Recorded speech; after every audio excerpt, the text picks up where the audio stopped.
Souvenir, le premier président du Mali célébré aujourd'hui dans 2 établissements ici à Bamako. Les scolaires ont pu suivre avec en tête le président Ibrahim Boubacar Keïta la leçon d'histoire retraçant le parcours à la fois professionnel et politique du père de l'indépendance. Prorogation des mandats des élus communaux, découplage des élections communales et régionales. Le ministre Abdoulaye Idrissa Maïga et les partis politiques se sont retrouvés pour en parler. Cela après le report décidé des communales et régionales. De l'eau potable pour la ville de Bamako, la question du financement du doublement de la capacité de production de la future station d'eau de Kabala mobilise le ministère de l'Énergie, de l'eau et ses partenaires. Mesdames et messieurs, bonsoir et bienvenue dans ce journal que nous ouvrons par ce communiqué, ce message de condoléances du président de la République à son homologue, Dr Thomas Boni Yayi, président de la République du Bénin. C'est avec une profonde affliction que j'ai appris le décès de M. Mathieu Kérékou, ancien président de la République du Bénin, survenu le mercredi 14 octobre à l'âge de 82 ans. En cette douloureuse circonstance, je voudrais, au nom du peuple du Mali, de son gouvernement et à mon nom propre, exprimer à votre Excellence, au peuple frère et ami du Bénin, ainsi qu'à la famille du défunt, durement éprouvée, mes condoléances les plus attristées et m'incliner devant la mémoire de l'illustre disparu, tout en formant des vœux sincères pour le repos de son âme. Je vous prie, Monsieur le Président et chers frères, de croire à ma très haute et fraternelle considération, signée du président de la République, Ibrahim Boubacar Keïta. Centenaire du premier président du Mali indépendant, Modibo Keïta, le président de la République, Ibrahim Boubacar Keïta, lui s'est rendu ce matin dans 2 établissements scolaires pour suivre avec les enfants la leçon d'histoire sur Modibo Keïta. Une leçon d'histoire qui parle de la vie politique et professionnelle de cette grande figure des indépendances africaines. Sira Bachili a suivi pour nous.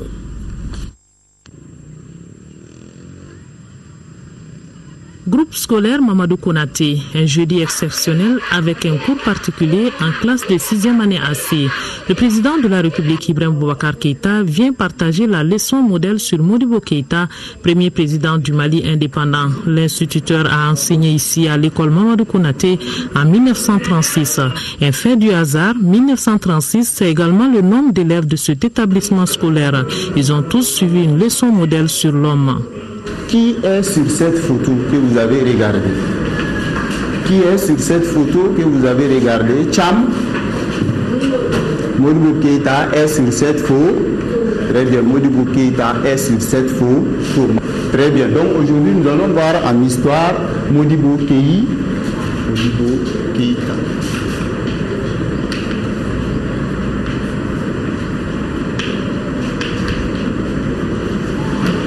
Et cette leçon se situe dans le cadre de la célébration du centenaire de Modibo Keïta. Très bien. J'ai retenu le nom de Modibo Keïta et sa mère, Fatoumata Kamara. Il est né en quelle année? Le 4 juin 1915. Il a été le premier président de la République du Mali. Je conclus la vie professionnelle de Modibo Keïta, sa date de naissance et beaucoup de leçons. Rappel de l'histoire qui a donc son importance. La même classe de 6e année AC a reçu un 22 février 1962 la visite de Modibo Keïta en tant que président de la République. À l'époque, c'était CP1 ou la première année. Sur la photo, on repère l'actuel directeur du mémorial Modibo Keïta, lui-même Modibo. Je me souviens du détail parce que c'était à une époque où on ne faisait rien au hasard. Les professeurs nous inculquaient l'amour d'apprendre. Eux-mêmes exprimaient l'amour d'enseigner et l'amour de leurs étudiants. Et ce jour-là, en voyant le président Modibo Keïta, nous avons cru avoir là aussi un enseignant. Donc c'est l'enseignant qui a refait surface ce jour-là. L'enseignant du jour était épaulé dans sa leçon d'histoire par le président de la République et le médaillé de l'indépendance, le patriarche Youssouf Traoré. Un moment d'apprentissage plein d'émotions et très riche. Et ce cours avec les enfants a été un moment très beau, très beau, qui m'a replongé dans très loin. D'un temps que dans toute notre vie, chacun de nous reste nostalgique. Et cela a été dû, Modibo Keïta l'a mérité. Je crois qu'éternellement, cet homme-là vivra dans le cœur des Maliens, de 0 à 100 ans. Après le groupe scolaire Mamadou Konaté, le président de la République est venu constater le déroulement du cours sur Modibo Keïta à l'école fondamentale de Tomikorobougou. Ici, les conseils de bonne conduite n'ont pas manqué. Donc vous êtes l'avenir du Mali. Demain, le Mali demain, c'est vous qui allez faire le Mali demain. Donc demain, pour le Mali, il faut le préparer. Le préparer en écoutant, en se formant pour être capable demain de diriger le Mali. Nous, on est vieux, nous, on va passer. C'est vous qui serez là. Et vous devrez être digne de Modibo Keïta, qui nous a tous inspirés et qui continuera à travers les âges à inspirer le Mali, à rendre les Maliens fiers de ce qu'il a fait pour nous. Enfants, vous me ravez aujourd'hui, mon aîné de travailler et moi, je vous remercie du fond du cœur et je vous souhaite de très belles vies à l'image de notre héros national. La leçon modèle sur Modibo Keïta est destinée à faire découvrir à la jeune génération les lignes tracées par cette figure emblématique pour mieux l'orienter sur le plan politique et moral. C'est dans le cadre du centenaire de Modibo Keïta sous la coupole du ministère de la Culture, de l'Artisanat et du Tourisme, et les enfants semblent bien apprécier l'idée, en témoigne cette liesse populaire qui a accompagné le président de la République.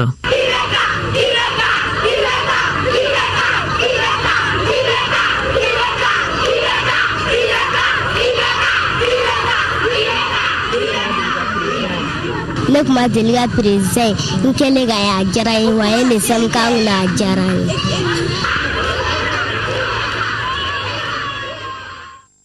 Oui, Sira Bachili, on l'aura également vu sur les images aux côtés du président de la République. Le professeur John Kounda Traoré, lui aussi très attentif à l'exposé sur le parcours politique et professionnel du premier président du Mali, Modibo Keïta.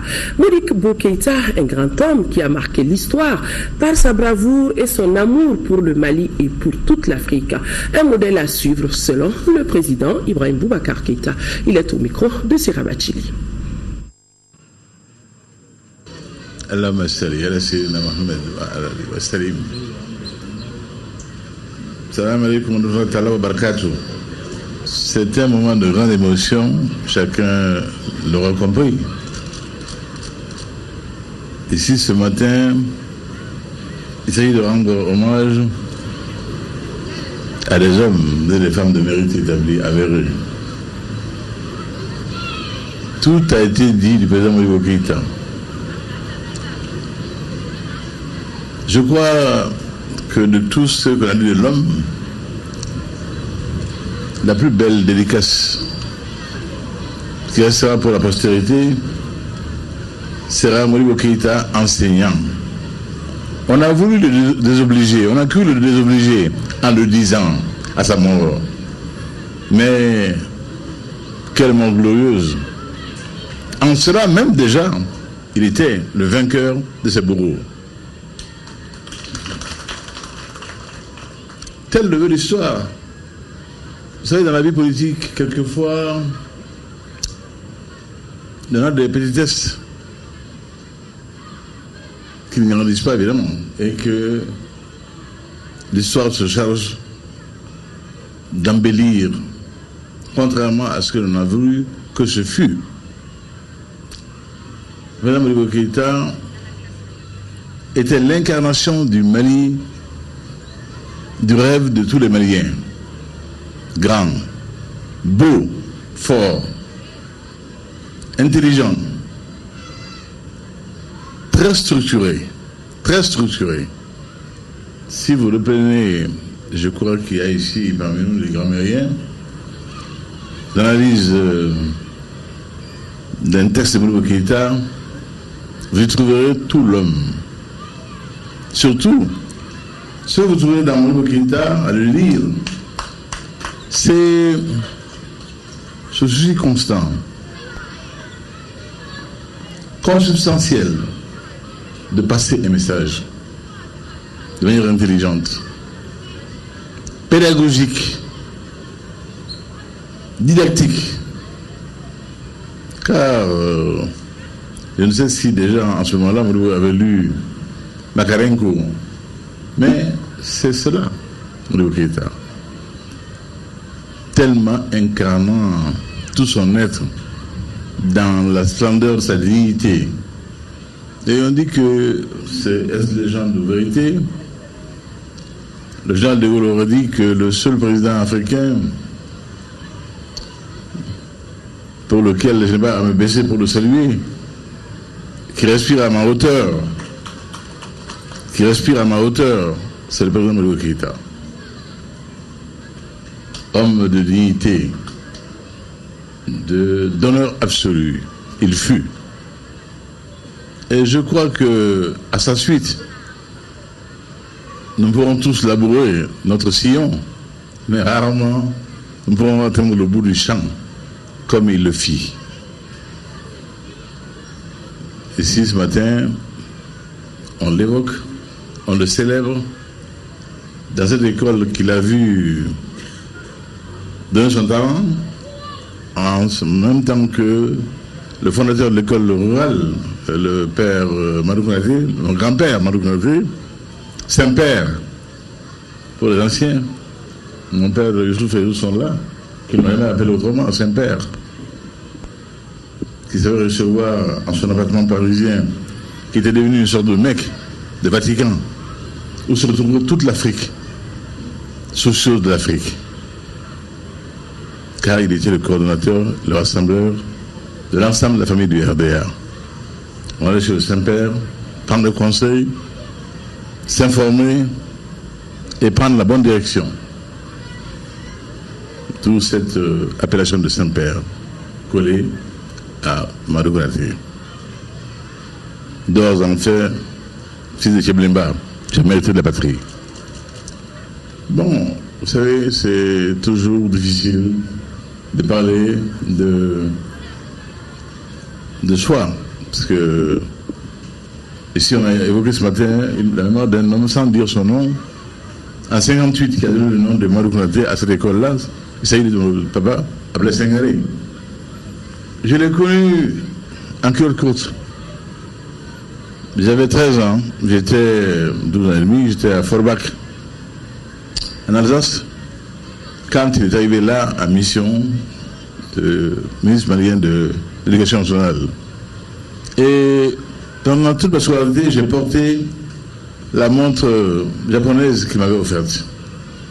Donc c'est là, quand on offre une bille à un enfant, un gamin, il s'en souvient toute sa vie. J'étais à Forbach en tant que lauréat du Soudan, concours général, faisant le Tour de France en 58. Et par la suite, intégré l'école, le lycée Jean-Claude Sailly. Donc, un pan d'histoire personnelle qui recoupe l'histoire nationale du Mali. Ces hommes-là étaient de ceux qui croyaient en ce qu'ils faisaient, étaient de ceux qui n'avaient pas souci d'eux, qui n'avaient souci que d'être utiles à la patrie, à tous les autres, à l'autre. Ils nous ont laissé un legs difficile, très difficile, très lourd, très lourd. Pourrions-nous jamais nous hisser à une telle hauteur? Chacun de nous cessait à le faire quotidiennement. Réussissons-nous, je le sais, mais nous tâchons de le faire, car c'était des modèles. Au point qu'ils n'appartiennent plus à une famille politique. Modibo Keïta est la gloire du Mali, l'honneur du RDA. Mais c'est tout le Mali qui l'a en propriété. Et nous en sommes fiers. Je voudrais ici ce matin dire toute ma fierté d'avoir été convié à une telle cérémonie de souvenir. Il faut que la jeunesse malienne sache. Vous avez évoqué également le président Zinsou. En avec beaucoup de manière allusive. Oui, mais moi je suis malinqué. Moi je suis malinqué. Les formules allusives là, je ne sais pas trop. Ce qu'il a fait à Gorée, le président Zinsou était en train de se noyer. Mesdames Modibo, bien que la mer fût forte à cet endroit-là, presque houleuse, il a plongé, il l'a sauvé. Voilà Modibo Keïta. Donc, il a raison. Il lui doit la vie. Sans cela, il n'aurait jamais vécu au point d'être président du Bénin. Donc, le courage physique, le courage moral, le courage intellectuel, le courage politique. Voilà Modibo Keïta. Jeunesse du Mali, sache t'en souvenir. Dans les moments difficiles, sache que ce homme-là fut pour la gloire du Mali. Que de souvenirs, la matinée aura été mémorable pour le président de la République, Ibrahim Boubacar Keïta, qui a eu droit à un bain de foule. Les enfants ont tenu à lui témoigner leur sympathie et leur affection. Nous vous proposons des séquences de ce bain de foule.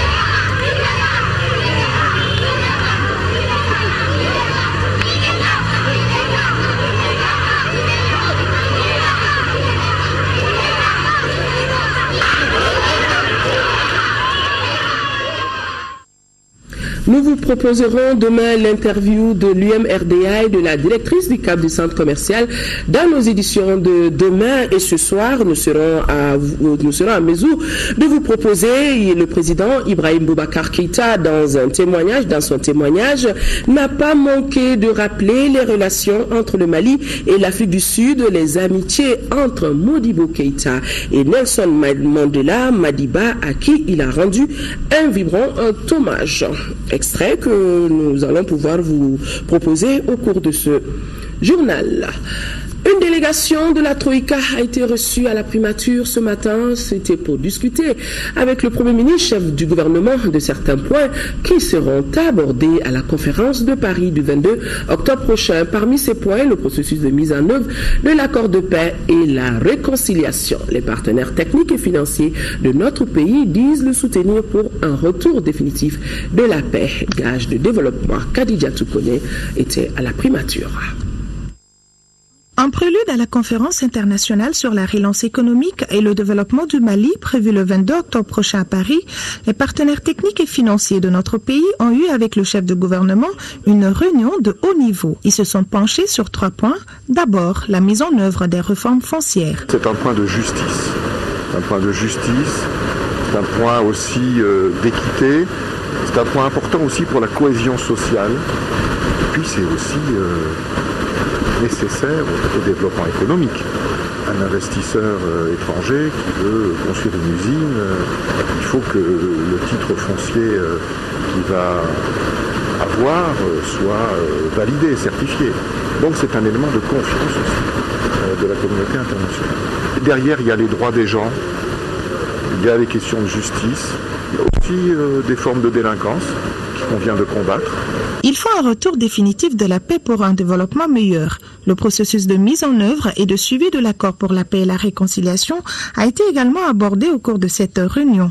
Les partenaires techniques et financiers n'ont pas manqué de soutien à notre pays pour la bonne marche de cet accord. Ce que j'ai exprimé au nom des PTF, c'est tout simplement que nous sommes derrière le Mali. L'histoire retiendra que cet accord de paix s'est fait très rapidement. Et que là encore, la société malienne a montré sa force et sa cohésion. Maintenant, on est dans la mise en œuvre.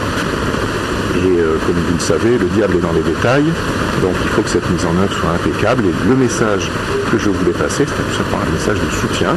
Ça nécessitera aussi un engagement budgétaire, financier, de la part de ce qu'on appelle les bailleurs, les PTF. D'où le lien avec le troisième sujet, la conférence de Paris, conjointement organisée par la France et l'OCDE, pour redonner un nouvel élan au développement du Mali. La conférence de Paris permettra de mobiliser les moyens financiers pour relancer l'économie malienne et soutenir les projets de développement. Une conférence très importante pour notre pays. Il était donc nécessaire pour le chef de gouvernement et des ministres présents de toucher à ce point avec les partenaires techniques et financiers. L'engagement que le président français annoncera au cours de cette conférence sera très important selon le chef de file des partenaires techniques et financiers. Alors, vivement le 22 octobre pour le Mali. J'ai pas fini de vous l'annoncer, chose promise, chose due.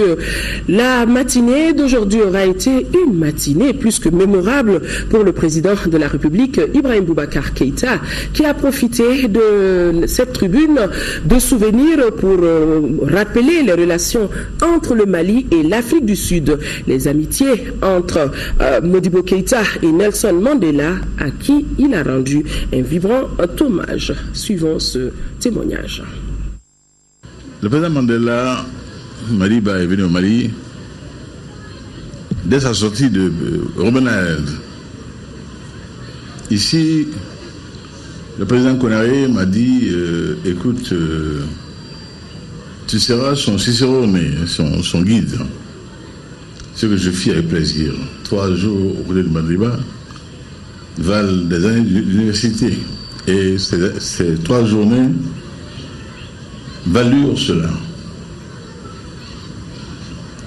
Et il me raconta sa première visite au Mali, en 60, avec Olivier Tambo.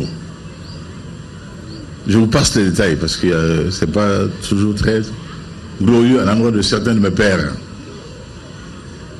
En conclusion, lorsque la journée terminée, nous fûmes de retour à la villa dont j'ai décidé qu'elle portait le nom de Mandela, à Koulouba, la villa Mandela. J'ai voulu prendre congé de lui et me retirer pour qu'il se repose. Il en avait besoin. Que non, tu es mon fils.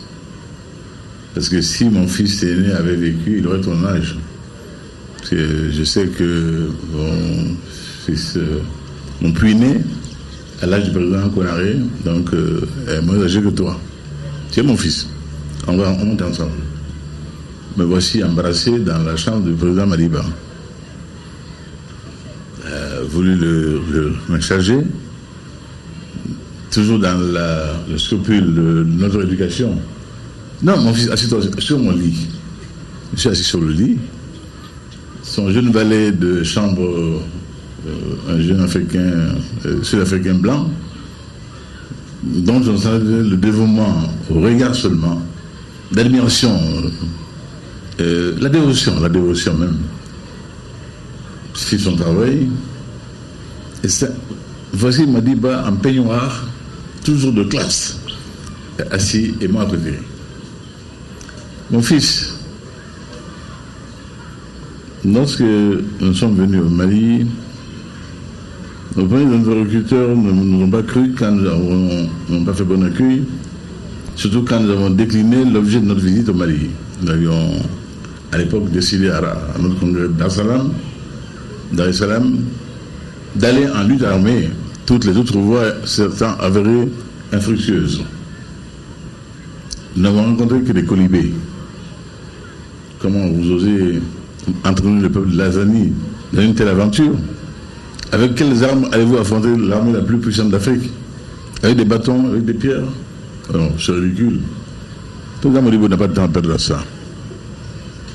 Tambo, qui était un peu sanguin, a dit Nelson, on s'en va. Oliver, souffre que nous évoquions nos frères. Plus on est loin du théâtre d'opération, meilleure est la vue. Et nous avons les missions du parti. Les missions du parti sont d'ardentes obligations d'exigence de mise en œuvre. Rien n'y fit. Mais lorsque, grâce à Tonton Makalou, Maloudian de Dar es Salaam, ils eurent accès au président Modibo, ils trouvèrent là l'essentiel des dirigeants de l'époque, autour du président Modibo. Mandela, Oliver a commencé avec son exposé. Tout d'un coup, Modibo Keïta s'est dressé dans toute sa stature et dit, il embrassa Oliver, mon frère, si dans les conditions infra-humaines, faites à votre peuple, vous n'aviez ce sursaut de dignité, moi je vous réputerai indigne de chacun. Allez au combat. Allez au combat, le Mali sera à vos côtés. Ousmane, tonton Ousmane Ba, pardon de tuer tonton. Ousmane reçoit les camarades de l'ANC qui nous donnent la liste de tous leurs camarades susceptibles d'aller en mission à l'étranger. Passeport diplomatique malien. À tous. Et il n'est pas là aujourd'hui, Maliba. Qu'Allah subhanahu wa ta'ala fasse que jamais je ne dise quelque chose loin du réel. À Taher, 100 millions dans les devises, dans nos réserves de devises pour l'ANC. En ce temps-là, le Mali avait des problèmes de change énormes. C'était là un sacrifice énorme, incommensurable aujourd'hui. C'est un milliard qu'il faut l'évaluer aujourd'hui. Et Madiba, à ce moment-là, a pleuré, comme il m'arrive souvent. Alors imaginez Madiba en train de pleurer, peu d'hommes ont vu ça, à chaudes larmes. Espérons tout simplement que la jeune génération s'inspirera de cet héritage laissé par le premier président du Mali indépendant. L'actualité sur un tout autre chapitre. Ouverture ce matin de la première session de la première séance de la session ordinaire 2015 de l'Assemblée nationale. Cette session qui avait à son ordre du jour l'adoption du règlement intérieur a adopté 22 des 23 amendements soumis à l'appréciation des honorables députés et rejeté l'amendement portant sur l'appel nominal des députés à l'ouverture de chaque session. Il faut aussi noter que le nouveau règlement intérieur ramène le nombre des commissaires dans les commissions à 12, excepté la commission finance qui est plafonnée à 27. Le compte rendu de Modibo Mariko. Première séance de la session ordinaire d'octobre 2015, une séance des députés qui s'est ouverte sur les querelles de procédure. Car sur les 23 amendements du règlement intérieur soumis à leur appréciation, 5 posaient problème pour certains. Le document ayant fait l'objet de discussions élargies à toutes les commissions, la commission loi constitutionnelle estimait que l'on gagnerait du temps à ne plus ouvrir les débats que sur 3 amendements seulement. Certains députés, notamment ceux de l'opposition, voudraient donner leur point de vue sur l'ensemble des 23 amendements ou tout au moins sur 5. Ces débats tranchés en faveur de ces derniers, un amendement particulièrement a fait l'objet de débats houlés. Il s'agit du numéro 1 ramenant le nombre des commissaires dans les 11 commissions de l'Assemblée nationale à 12 au lieu de 21, excepté la commission des finances qui est plafonnée à 27. Comme vous le savez, à l'Assemblée, beaucoup de députés s'inscrivent à la commission des finances. On a voulu jauger cet aspect, mais bon, certains députés pensent qu'on ne doit pas les circonscrire dans une commission qu'ils ne veulent pas, mais au fait, dans d'autres parlements, on a vu que c'est le cas. Et maintenant, à ce groupe parlementaire de faire en sorte qu'il soit bien représenté au prorata. Parce qu'on dit maintenant 12, donc on va rapporter 12, n'est-ce pas, au 147, et chacun maintenant, proportionnellement à sa taille, va désigner des gens. Par exemple, l'opposition, c'est-à-dire aujourd'hui, on ne peut pas avoir plus d'un député par commission générale et plus de 4 députés pour la commission de finances. Dans l'ancien article, il est dit que ces commissions-là peuvent être constituées jusqu'à 21 membres. Dans la pratique, il s'est avéré que les députés sont répartis de façon déséquilibrée. Surtout du côté de la commission finances où on dit qu'il n'y a pas de plafond. Donc beaucoup de députés ont tendance à aller vers la commission finances pendant que la commission finances est à 50 sinon plus de membres. Vous trouverez qu'il y a une commission qui n'a pas plus de 4 membres. Donc on a cherché en tout cas à trouver une solution à cela. Et la nouvelle formule, c'est que chaque commission peut être constituée jusqu'à 12 membres au plus. Et la commission de finances est plafonnée à 27 membres. Ça fait l'objet de débats, mais finalement ça a été voté de façon serrée, 52 pour, 50 contre. 18 finalement des amendements ont été adoptés par suite de votes groupés avec 124 pour, 0 contre et 0 abstention. À noter qu'un amendement a fait l'objet de rejet total. Il s'agit du numéro 9 portant sur l'appel nominal des députés à l'ouverture de chaque session. Les élus voyant à cela une sorte de contrôle de présence digne de l'ouverture des classes, donc inapproprié pour les honorables qu'ils sont. Évasion de personnes détenues au camp 1 de la gendarmerie, l'attaque perpétrée dans le cercle de Koro, des questions qui ont figuré en bonne place lors de la rencontre de la commission défense de l'Assemblée nationale et le ministre de la Sécurité et de la Protection civile, séance suivie par Alpha Mega. Les membres de la commission de défense de l'Assemblée nationale ont en face d'elle le ministre de la Sécurité et de la Protection civile. Le ministre de la Sécurité s'est rendu ici à la commission de défense de commun accord entre son département et la commission. C'était pour échanger sur les sujets brûlants de l'heure. Donc notamment l'insécurité dans la région de Mopti, plus précisément le cercle de Koro, mais aussi l'évasion rocambolesque, pour ne pas dire hollywoodienne, survenue dans la nuit de vendredi à samedi au camp 1. Donc c'était pour nous éclairer et aussi faire connaissance avec le nouveau ministre. C'est la première rencontre avec la commission de défense. Contrôler l'action du gouvernement, c'est bien une des prérogatives dévolues aux élus de la nation. Et cet exercice vient à point nommé. Un avis partagé de part et d'autre. Nous avons convenu que très rapidement, je revienne vers les députés de la commission de défense et sécurité, leur présenter la vision du département à court et moyen terme et solliciter également leur contribution pour enrichir le plan d'action qui est annexé à cela, afin que le concept de sécurité soit plus participatif désormais. C'est une nouveauté. De mémoire, en tout cas, c'est la première fois que moi-même je suis élu, mais quand je demande aux anciens, jamais un ministre de la Sécurité n'était venu, en tout cas, partager un plan avec les députés de la commission de défense. Donc c'est une nouveauté, nous n'en sommes que satisfaits. De l'optimisme, non seulement pour l'insécurité, mais aussi certainement pour la jeunesse. La paix, la tranquillité, la libre circulation des personnes et de leurs biens sans être inquiétés, voilà à quoi aspire chaque Malien aujourd'hui.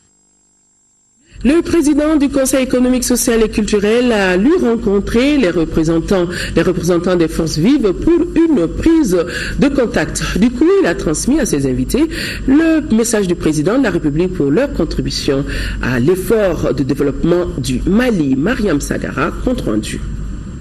Cette rencontre marque la reconnaissance des plus hautes autorités envers les forces vives qui se sont sacrifiées pour que la paix s'installe définitivement dans notre pays. Aujourd'hui, c'est une réponse de l'État à l'endroit de ceux qui se sont engagés pour aider ce pays. C'est à l'endroit des opérateurs économiques. Car la marche qui a eu lieu le 26 mai dernier, c'est essentiellement les opérateurs économiques qui ont investi là-dedans. Il n'y a aucune intervention de l'État, aucune structure de l'État, aucun parti politique. C'est essentiellement les forces vives. Alors les opérateurs économiques qui sont engagés pour aider le pays, afin que nous puissions mobiliser pour soutenir notre nation, notre pays, au moment critique de son histoire, cela vaut la peine qu'on puisse les appeler, les remercier. La marche a eu lieu sous l'égide de la plateforme, qui est une plateforme initiée par le shérif Madani Aïdara.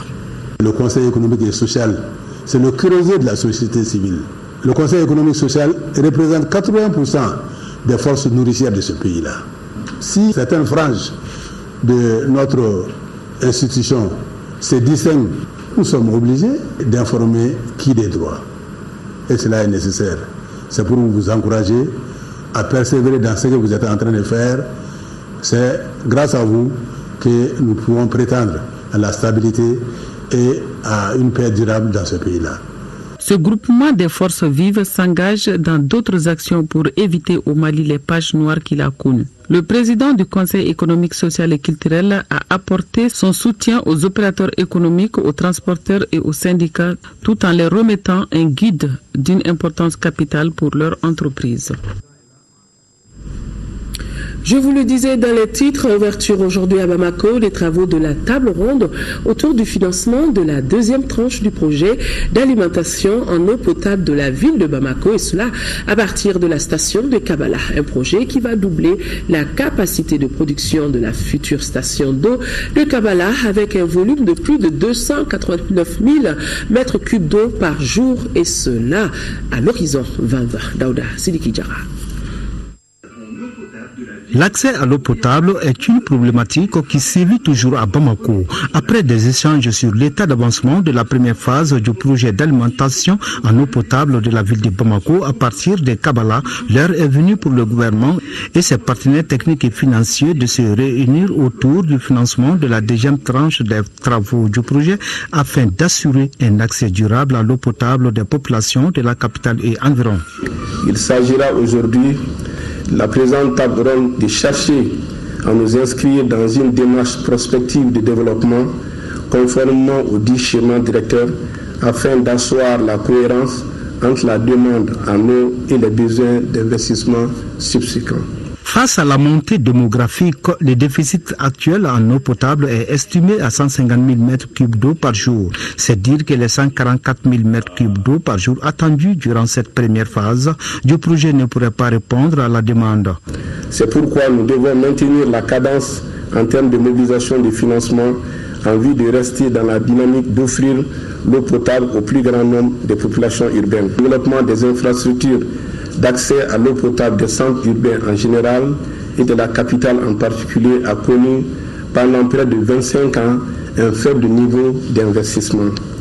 Pour résorber le déficit d'eau potable lié à ces retards, nos partenaires techniques et financiers ici présents ont consenti un important effort de financement de l'ordre de 172 milliards de francs CFA. Les partenaires techniques et financiers s'engagent donc à accompagner le Mali pour la mise en œuvre de cet ambitieux projet. Nous constatons avec satisfaction que le projet commence à entrer dans sa phase de réalisation et nous nous réjouissons du lancement officiel des travaux de la première phase prévue demain vendredi. Ceci est un moment important que nous attendions tous car il symbolise la réalisation effective d'ouvrages hydrauliques conformément aux accords de partenariat signés entre le gouvernement et les partenaires. Nous encourageons l'organe d'exécution à redoubler d'efforts afin de mettre en œuvre le projet dans les délais prescrits et ainsi encourager ses partenaires à rester mobilisés à ses côtés. Pendant 2 jours, les participants vont se pencher entre autres sur le plan de financement de la phase 2 du projet de Kabala, le plan de renforcement des capacités des exploitants, les échanges sur les résultats du modèle de régulation du secteur. Le report des élections communales et régionales, sujet qui a été débattu au cours de la rencontre que le ministre de l'administration territoriale a eue avec la classe politique. Au cours de ces rencontres, les responsables des partis politiques sont tous unanimes de la prorogation des mandats des élus communaux et le ministre Abdoulaye Idrissa Maïga a lui informé que les partis politiques du découplage des élections communales et régionales. Reportage Moussa Fane. Au cours de cette rencontre, la plupart des partis politiques ont salué les reports des consultations électorales communales et régionales. Les participants demandent que le gouvernement propose à l'Assemblée nationale une loi qui permet la prorogation du mandat des élus communaux. Conclure aujourd'hui est plus que nécessaire pour éviter au pays, au gouvernement, à la classe politique, au peuple malien tout court, de vivre un vide juridique au lendemain du 26 octobre, dans moins de 2 semaines. Les mandats vont arriver à terme et nous le savons tous, le temps n'est plus notre meilleur allié. Voilà pourquoi il importe au plus haut degré d'apporter des réponses. Opposition comme majorité, tous souhaitent la normalisation de la situation sécuritaire du pays pour fixer les dates des élections communales et régionales. En fait, de date, il n'y a pas d'accord, mais en fait, de la tenue des élections, oui. Alors, un autre acquis, c'est qu'il y a eu le découplage des élections communales et des élections régionales, étant précisé que, en fait, les régionales, c'est une autre expérience que nous n'avons pas connue, mais qui est considérée comme un test. Pour une fois, nous sommes en phase avec la majorité présidentielle. Nous sommes tous d'accord. Il faut reporter les mandats des conseillers jusqu'à ce que de nouveaux conseillers soient élus. Et en conséquence, vous avez vu dans la salle, majoritairement, c'est la question qui est dominante. Donc nous pensons que c'est un bien pour le pays. En adéquation avec la mise en œuvre de l'accord, il s'agit pour nous de nous mettre dans une période allant de mai-juin 2015 au plus tard au 31 décembre 2016.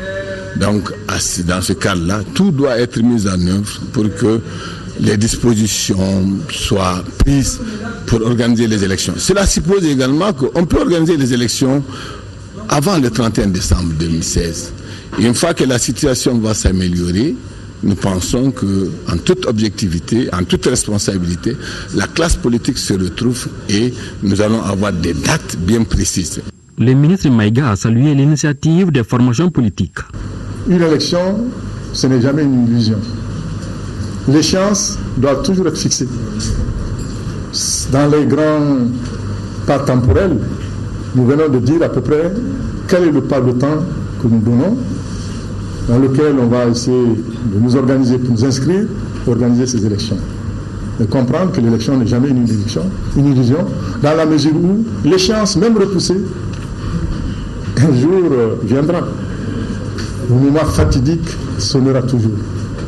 Donc, pour la prorogation des mandats, des mesures d'accompagnement doivent être prises très rapidement, car la loi de 2015 portant prorogation des mandats des conseils des collectivités territoriales arrive à terme le 26 octobre prochain. Madame le ministre de la Justice, des Droits de l'Homme et Garde des Sceaux était encore aujourd'hui sur le terrain. Les services relevant de son département au niveau des communes 3 et 4 ont reçu donc la visite du chef du département, conditions de travail, modernisation en vue de l'octroi du casier judiciaire, une bonne justice pour une bonne mise en œuvre de l'accord de paix sont entre autres préoccupations au cours des échanges entre Madame le ministre et le personnel. Alpha Mega a suivi. Nous ne sommes pas à une audience publique, mais à une rencontre entre le ministre de la Justice, garde des Sceaux, et le personnel judiciaire des communes 3 et 4 du district de Bamako. Et ce ne sont pas les doléances qui ont manqué. Au niveau des cabinets d'instruction, elle a parlé de la lenteur du traitement des dossiers, au niveau aussi du règlement des dossiers, avec les rapports avec le parquet. Souvent, c'est assez compliqué. Il n'y a aucun véhicule dédié à cela au niveau du tribunal. C'est pour toutes les communes de Bamako qu'il y a un seul véhicule. S'agissant du casier judiciaire, un document administratif dont chaque Malien peut avoir besoin, il est désormais un peu plus difficile de l'avoir. Sur le sujet, le ministre de tutelle rassure. J'ai échangé avec les acteurs concernés pour les voies à mettre en œuvre en vue vraiment d'accélérer le processus d'informatisation du casier judiciaire pour faciliter vraiment la délivrance de cet acte aux usagers. La mise en œuvre de l'accord de paix, une préoccupation qui s'est invitée dans les échanges entre les deux parties. La justice a un rôle fondamental à jouer dans le cadre de la mise en œuvre de l'accord de paix. Parce que pour parler de réconciliation, il faut d'abord parler de justice. Donc, avec les acteurs concernés, le département est pied d'œuvre pour vraiment créer les conditions en vue de parvenir vraiment à une saine distribution de la justice. En commune 3 comme en commune 4, le ministre reconnaît que les conditions de travail du personnel sont très difficiles. D'où cet engagement. Déjà à leur niveau, là, ils ne manquent pas d'imagination pour faire bouger les dossiers. Je leur ai assuré de mon accompagnement et j'ai sollicité en retour aussi leur appui pour la réussite de cette mission. En tirant toutes les leçons, il faut dire que l'image de la justice a besoin de crédibilité. Cela pour satisfaire les attentes des populations. Avant de poursuivre ce journal, le ministre des Affaires religieuses et du culte, sur la base de la délibération de la Commission nationale d'observation de la Lune chargée de la fixation des dates officielles des fêtes musulmanes et du début du mois de Ramadan, informe la communauté musulmane du Mali que le croissant lunaire Muharram ou Djamine Kalo n'a été aperçu dans aucune des localités de notre pays à la date du mardi 13 octobre 2015 qui correspondait au 29 jours du mois lunaire Zulhijja ou Célibat Kalo. En conséquence, le mois lunaire Muharram ou Djamine Kalo a débuté au Mali ce jeudi 15 octobre sur toute L'étendue du territoire national et l'Achoura sera célébrée le samedi 24 octobre. Les choses semblent aller très vite à la commission Vérité, Justice, Réconciliation après la nomination hier en Conseil des ministres des vice-présidents et commissaires, je le disais donc par le Conseil des ministres. Le président de la structure a organisé ce matin une rencontre inaugurale avec ses collaborateurs. On fait le point avec Sori Ibrahima Keita qui a plutôt tendu son micro au président de la commission Ousmane Oumarou Sidibé. Sur la base de votre compétence, de votre intégrité et votre engagement pour le Mali et de votre capacité de dépassement. C'est sur ces bases que vous avez été choisi et le peuple malien attend beaucoup de nous. Et le peuple malien a soif de réconciliation, il a soif de paix, mais d'une paix durable. Une paix durable qui est basée sur un traitement sérieux des questions qui agitent notre société aujourd'hui. La situation des victimes du conflit du Nord, toutes les victimes. La situation des conditions de retour des déplacés et des réfugiés. Une analyse objective des causes même des conflits répétitifs dans le nord de notre pays. Pour proposer des solutions pour installer notre pays dans une paix définitive. Pour que plus jamais ces situations de conflit ne reprennent dans le nord de notre pays et dans le Mali en général. Les conflits intercommunautaires qui se développent dans le prolongement de ce conflit, dans le nord, dans le centre, dans d'autres régions du pays. De manière générale, le vivre ensemble. Donc sur l'ensemble de ces questions, nous sommes interpellés et sur chacune de ces questions, nous ne devons pas mettre, comme on le dit, le couvercle sur la marmite.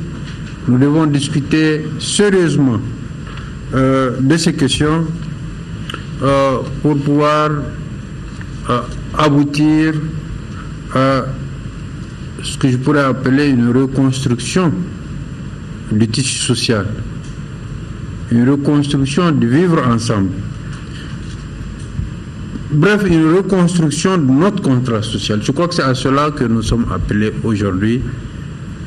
Et par rapport à toutes ces questions, je crois que nous devons faire preuve de beaucoup d'engagement, de beaucoup de responsabilité, parce que le défi est énorme, mais je ne doute pas que avec les hommes et les femmes autour de cette table, je ne doute pas un seul instant que nous allons pouvoir relever ce défi-là. Notre pays, à l'instar de la communauté internationale, a célébré aujourd'hui la journée mondiale du lavage des mains au savon, une pratique simple, efficace qui permet de lutter contre les nombreuses maladies liées à l'inobservance des mesures d'hygiène, comme par exemple les maladies diarrhéiques. Compte rendu, Abdrahman Meiga. Lavage des mains au savon, une pratique simple, efficace qui sauve des vies. C'est le thème de cette édition de la Journée mondiale du lavage des mains au savon.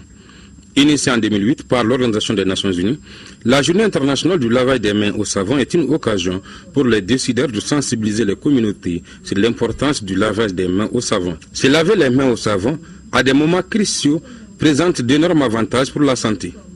La pratique aide sans nul doute à prévenir et à traiter les maladies diarrhéiques tout en améliorant la survie de l'enfant. Se laver les mains sauve des vies.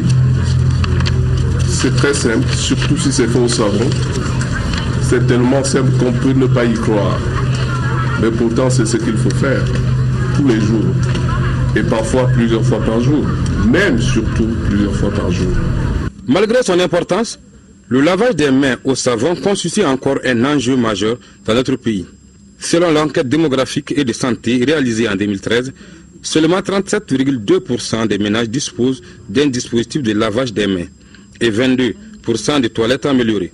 D'où l'importance de cette journée, célébrée au Mali en 2007, soit une année avant d'être décrétée Journée internationale du lavage des mains au savon par les Nations Unies. D'après l'annuaire statistique 2014 du système local d'information sanitaire, il a été enregistré 306 685 cas de diarrhée.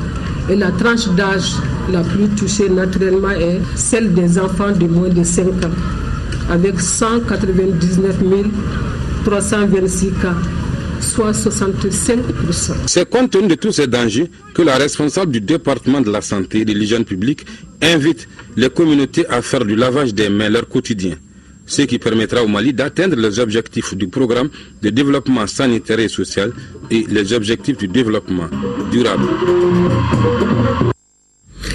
Demain, vendredi, va démarrer une journée nationale de vaccination contre la poliomyélite. Il s'agit de l'une des mesures de riposte prises après la découverte le 4 septembre dernier d'un cas importé de poliomyélite. Appelée campagne de masse, elle va concerner tous les enfants de 0 à 5 ans se trouvant en ce moment sur le territoire malien. Tchessira Emmanuel Dambélé. Après le 4 septembre dernier, le ministère de la Santé fait face à ce qu'il appelle une situation d'épidémie de polio. Il a déjà fait vacciner contre la poliomyélite les enfants de Bamako et des autres zones frontalières avec la Guinée.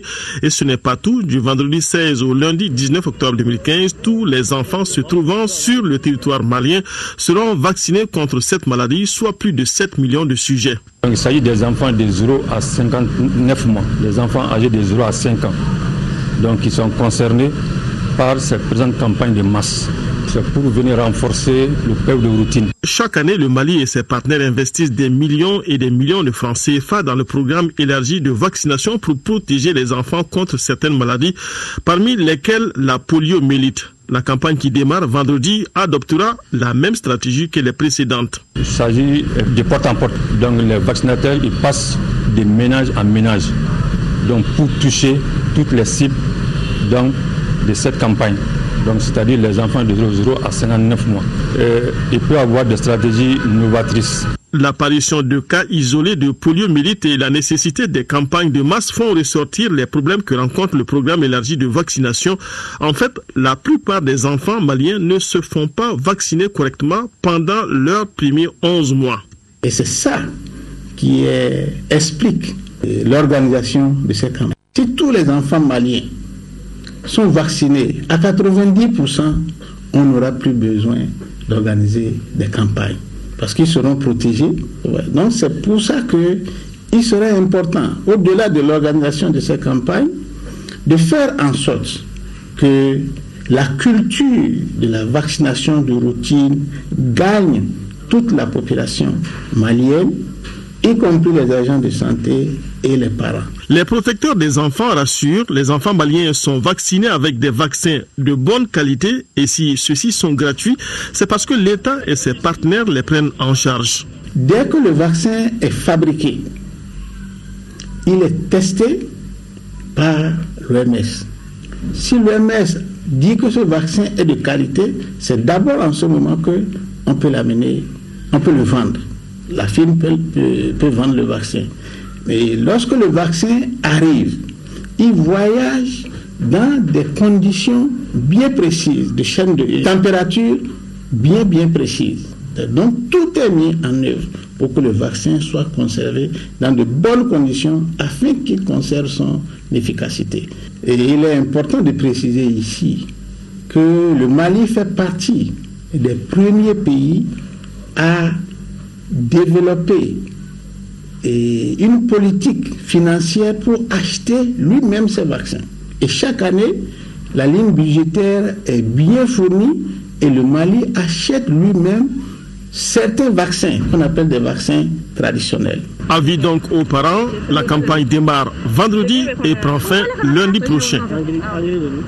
Femmes rurales maliennes, elles sont célébrées aujourd'hui à 100 en 4e région et cela dans le cadre de la 20e édition de la Journée internationale de la femme rurale, couplée à la 35e édition de la Journée mondiale de l'alimentation. Au programme de cette double célébration, remise de diplômes, de reconnaissance aux agricultrices et du matériel de transformation aux femmes rurales. Et ces cérémonies ont été présidées par Madame le ministre de la Promotion de la femme, de l'enfant et de la famille que nous écoutons au micro de Dougoufana Traoré. Les femmes constituent la cheville ouvrière des sociétés rurales car elles produisent, elles transforment les aliments et elles assurent la gestion des ressources naturelles. Elles veillent également à l'alimentation et à la nutrition de leur famille. La place de la femme dans les équilibres socio-économiques de la cellule familiale, de la collectivité et du bien-être social est inestimable. L'accès des femmes au crédit, à la terre, à l'eau, aux moyens de production modernes, à l'éducation et à l'information, ainsi que leur participation effective aux prises de décision dans les domaines de la vie économique, politique et sociale, constitue la base essentielle des actions à entreprendre pour renforcer le rôle de la femme rurale dans le processus de développement. Dougoufana Traoré reviendra dans un reportage plus complet dans nos éditions de demain sur cette cérémonie de célébration des femmes rurales du Mali. 16 octobre, Journée mondiale de l'alimentation. Le thème retenu pour cette 35e édition est la protection sociale et agriculture, briser le cercle vicieux de la pauvreté rurale. À cette occasion, la représentante de la FAO au Mali nous livre son message. Elle est au micro de Inaba. La journée mondiale coïncide cette année avec la célébration du 70e anniversaire de la FAO et l'adoption des objectifs de développement durable par la communauté internationale. Des réels progrès dans la lutte contre la pauvreté et la faim dans le monde ont été faits au cours des dernières décennies. La plupart des pays suivis par la FAO, 12 sur 129, ont atteint la cible des objectifs du millénaire pour le développement, consistant à réduire de moitié la prévalence de la sous-alimentation dans leur population à l'horizon 2015. Parallèlement, la proportion de personnes vivant dans l'extrême pauvreté dans les régions en développement a aussi considérablement baissé de 43% en 1990 à 17% cette année. Et la République du Mali fait partie des pays qui ont atteint ces résultats. Tous les pays n'ont pas eu cette chance, tant les progrès ont été inégaux. Sur le plan mondial, environ 800 millions de personnes souffrent toujours de la faim chronique. Et près d'1 milliard de personnes restent pris au piège de la pauvreté extrême. En 2013 seulement, ces mesures ont permis à quelques 150 millions de personnes de sortir de l'extrême pauvreté. La plupart des pauvres et des affamés du monde sont des familles rurales dont le repas quotidien et les moyens de subsistance dépendent de l'agriculture. À suivre l'intégralité de ce message de la représentante de la FAO dans notre pays après ce journal. 9 milliards de francs CFA, c'est le coût du programme conjoint d'appui à la gestion intégrée des ressources en eau initié par notre pays avec l'appui des royaumes des Pays-Bas et de Suède. Ce programme ambitionne de renforcer la mise en œuvre de l'agir au niveau local, national et international. La première réunion du comité de pilotage s'est tenue au Centre international de conférence de Bamako, le point de Mamari Koné. Le démarrage des activités du programme conjoint d'appui à l'agir consacre la relance des appuis des royaumes des Pays-Bas et de la Suède dans la gestion des ressources en eau au Mali. Elle procède de la volonté de notre pays et de ses partenaires de mutualiser leurs efforts. Désormais, 2 programmes vont travailler en synergie. Il s'agit du programme de renforcement de la gestion intégrée des ressources en eau au Mali, financé par les Pays-Bas, et du programme d'appui à l'amélioration de la croissance et de la gestion des ressources en eau dans le cadre de la mise en œuvre du plan d'action intégré des ressources en eau financé par la Suède. Le coût de ce programme conjoint est de l'ordre de 9 milliards dont une contribution des deux pays de 1,350 milliard de francs CFA. Aussi, si les actions de ce programme conjoint se concentrent principalement sur le bassin du fleuve Niger au Mali, l'appui néerlandais comporte un volet transfrontalier. À ce titre, une partie de l'appui néerlandais sera affectée à la République de Guinée pour y conduire les activités de renforcement de l'AGIR en tête du bassin du Niger, conformément au terme du protocole d'accord signé le 8 mai 2015 entre le Mali et la Guinée. Pour assurer un bon démarrage des activités du programme, les membres du comité de pilotage doivent adopter le rapport de démarrage assorti d'un plan de travail annuel, le budget 2015-2016, ainsi que le dispositif institutionnel de mise en œuvre. Afin de favoriser une mise en œuvre harmonieuse des deux appuis, il a été convenu d'harmoniser les modalités de mise en œuvre en créant un cadre institutionnel unique, un comité de pilotage, un comité de coordination et une unité de gestion intégrant les spécialistes des secteurs concernés par la sécurité alimentaire.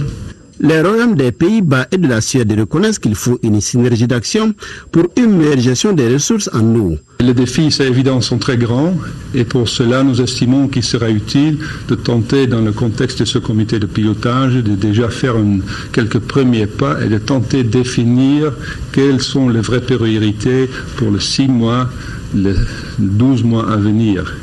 Et de plus, tenter de concrétiser où nous voulons être d'ici 5 ans. Je ne doute pas que cet événement marque le début de la mise en œuvre d'actions concrètes. La Suède a été dans le secteur de l'eau pendant longtemps au Mali et nous avons appuyé le gouvernement dans le programme sectoriel eau et assainissement, PROSEA, avec le Danemark, qui était suspendu pendant la crise. À noter que le programme conjoint d'appui à la GIR comprend 5 composantes, à savoir adaptation et fonctionnement du cadre des GIR, la gestion frontalière des ressources en eau, la gestion locale des ressources en eau, le système national d'information sur l'eau, entre autres. Une délégation guinéenne a pris part aux travaux. Festi Bazin, voilà la deuxième édition de ce rendez-vous culturel a été lancé ce matin sous le signe de la création d'emplois et du développement du secteur de la mode malienne. Sont présents à cette rencontre de Bamako et ce pour 3 jours, le créateur Alfadi du Niger ainsi que 2 stylistes marocains. Ces derniers sont présents car c'est le royaume chérifien qui est l'invité d'honneur de cette édition. Nyanya Aliou Traoré, qui aime le beau, qui aime les merveilles, a suivi cette cérémonie d'ouverture. Il est incontestablement la marque de fabrique malienne, accessible et surtout adaptable. Il s'agit du bazin qui est aujourd'hui l'un des produits phares de l'industrie d'habillement malienne. Pour rendre hommage à ces tissus qui peut être considéré comme la tenue nationale, Festi Bazin rempile pour sa 2e édition. Le Festi Bazin, c'est pour magnifier ce tissu. Vous savez que quand on dit bazin du Mali. On a des ambitions. Peut-être qu'il n'y a pas beaucoup de moyens et le pays se trouve dans des situations un peu délicates. N'empêche, il faut continuer. Nous, on poursuit. L'initiative est de l'agence Ovation dirigée par Aminata Bokoum. La jeune chef d'entreprise a choisi le Maroc comme invité d'honneur en raison des liens d'amitié et de fraternité qui lient nos 2 pays. Nous sommes heureux d'être là avec vous, de pouvoir soutenir cet événement et nous sommes honorés de pouvoir, d'être tout simplement choisis comme invité d'honneur de ce grand événement. Moi je pense que le bazin, c'est comme tous les tissus, que ce soit une laine, un lin, un coton, ça peut s'associer à toutes les modes. C'est un support qu'il faut faire connaître et qu'il faut appliquer dans différentes manières. Festi Bazin, c'est aussi des stands d'exposition. À côté des stylistes maliens comme Maria Bokoum, expose la sénégalaise Nabou. Le bazin, c'est magique. Nous, vous faites le tissu et nous, on s'occupe de travailler le tissu. Et puis, on fonde une bonne famille comme ça. Autre invité de marque de cette édition, le créateur Alfadi. Le Nigérien d'origine malienne n'a pas caché sa satisfaction devant les merveilles exposées dans le stand du sponsor officiel Ganila. Ça me donne des idées de création sublimes. J'aurais voulu avoir ça pour faire ma collection, mais Gagnila a choisi des motifs bien définis qu'ils m'ont envoyés que je vais montrer demain. Mais c'est une manière de pouvoir montrer que quand même c'est une valeur sûre et que le Mali doit continuer à l'encourager. Mais ce que moi j'aurais voulu, c'est que Gagnila pense un jour réellement à la création de l'usine de production de ces basins qu'il produit en Allemagne au Mali. Je suis absolument pour. Dans le futur, c'est dans les programmes, dans toute industrie, on veut évoluer. S'il y a l'opportunité, pourquoi pas. Festi Bazin, à travers le groupe Évidence Couture et Tantou Teinture, a remis 50 bourses de formation à la coordination pour une meilleure insertion des femmes dans les activités génératrices de revenus. Le bazar reste notre trésor. Voilà un journal bien riche. Mesdames et messieurs, merci de l'avoir suivi. L'information reprendra ses droits. Demain, 10h, 13h, ce sera une présentation de Aïssata Ibrahim Meiga et les éditions de la soirée vous seront présentées par Kadidjatou Kone. Voilà. Lui a joué un rôle important dans la consolidation des liens sociaux et assuré avec efficacité les responsabilités qui lui ont été confiées. Il s'agit de Djokolo Di Bakoroba Nyare, qui a représenté les familles fondatrices au sein de la Commission nationale d'observation de la Lune. Il était également membre de la Commission nationale de la société civile pour la lutte contre la prolifération des armes légères. Bakoroba Nyare a pris part en 2001 au Niger, au colloque des chefferies traditionnelles de l'Afrique de l'Ouest. Depuis quelques semaines, il assurait l'intérim de son aîné empêché. C'était un homme responsable. Responsable devant sa famille, responsable devant sa religion et responsable devant tout ce qu'on a pu lui confier dans sa vie. Bakoroba était humble. Bakoroba avait l'esprit de la famille et Bakoroba était à l'écoute de tout le monde. Et je ne saurais parler de Bakoroba sans me pencher du petit moment qu'on a passé ensemble à la Mecque. Nous avons fait tout le pèlerinage ensemble. Et je retiens de lui un homme qui a peur du Tout-Puissant Allah. Un homme qui s'est toujours confié à Dieu et qui fait tout au nom de Dieu et qui fait tout pour Dieu et qui fait tout à travers ce qu'on lui a conseillé dans la religion. Après avoir servi sous le drapeau français, Djokolo Di Bakoroba Nyare intègre la gendarmerie nationale en 1962. Et c'est en 1990 que l'adjudant-chef fait valoir ses droits à la retraite. Je suis de la Révolution 63. Alors, on a travaillé ensemble, on a fait quelques unités. On a fait le K1, on a fait Gao et puis même la brigade de l'air. C'était un bon compagnon d'armes, on a très bien collaboré.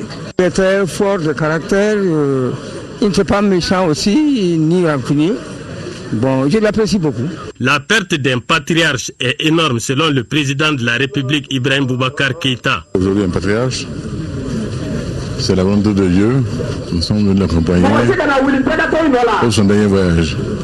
Je prie Allah subhanahu wa ta'ala qu'il l'accueille parmi les bienheureux. Dans cette phase post-paix, c'est énorme. Ce sont des gens d'équilibre social, de bons conseils et d'harmonie sociale. Quand un s'en va, c'est une perte énorme pour le pays. On peut pas dire que quand un vieillard s'en va, c'est toute une bibliothèque qui brûle. Ça a tout son sens. Djokolo Di Bakoroba Nyare repose désormais au cimetière de Nyarela. Il laisse derrière lui 2 veuves, 12 enfants et de nombreux petits-fils. Voilà, je suis encore sur ce plateau pour vous faire voir la cérémonie d'inhumation du patriarche par intérim des familles Nyare de Bamako, Djokolo Di Bakoroba Nyare, qui s'est éteint hier à l'âge de 78 ans.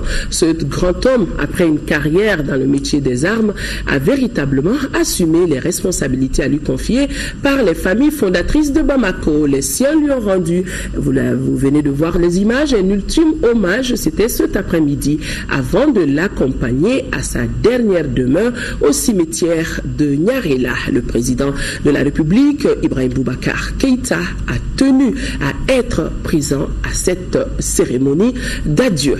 Voilà, dors en paix, cher patriarche. Excellente nuit à tous. Au revoir.